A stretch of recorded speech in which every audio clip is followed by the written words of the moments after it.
Hello Aquarius, ito yung iyong love life gabay, love horoscope, or love life update. Alamin natin ano ba tong mga energy surrounding your relationship sa ngayon. Sun, Moon, Rising, Cross Watchers.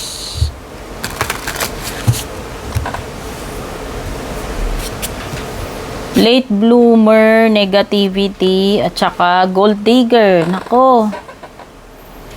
Dito sa late bloomer, sinasabi dito pwedeng may age gap. Kung hindi ikaw yung mas bata, siya yung mas bata. Okay? Or, pwedeng merong ano dito. Ano ba tawag dito? Yung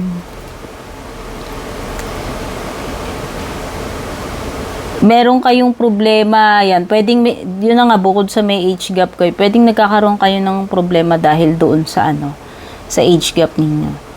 Pwedeng kailangang humabol nung isa, mag-adjust yung isa. Yan. So, pwedeng may mga complications or ano, issues dahil nga ano, may age gap.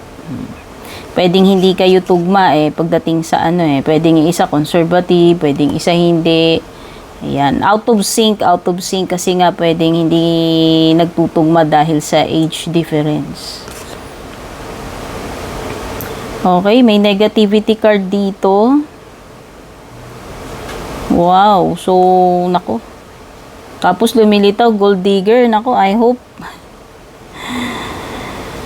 hope hindi ito sugar mommy, sugar daddy relationship, ha? Kasi parang, kinakitaan ko na ng flaws. Unang-una, malayo yung age gap.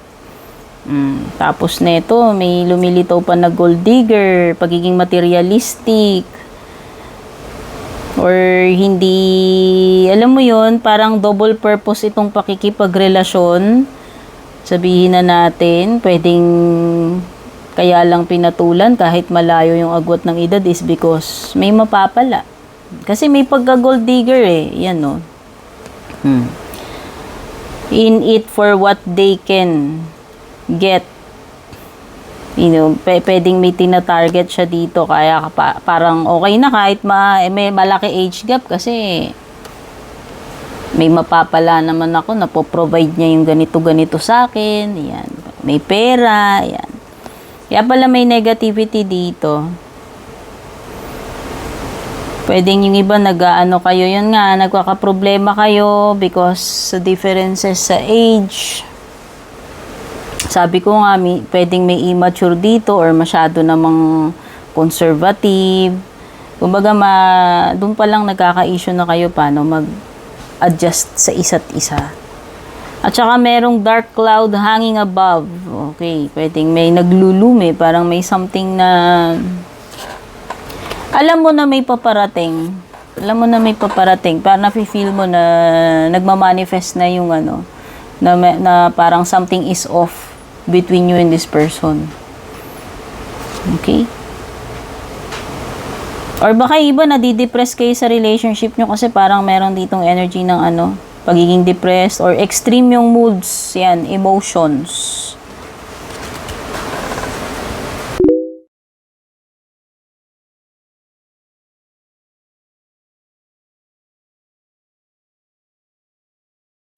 And kung balak nyo pong mag-book or mag-inquire ng personal readings ko, basahin nyo lamang po itong nakasulat sa screen or yung nakalagay sa description.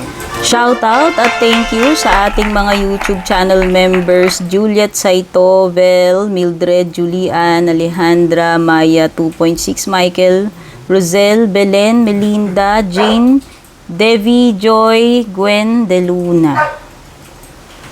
Shoutout and thank you rin sa ating mga FB page subscribers, Alicia, Aida, Jovel, May, Ann, Jennifer, Jane, Aida, Aluwap, Emilu, Melinda, Grizel, at ang pinakabago si Shay Santos.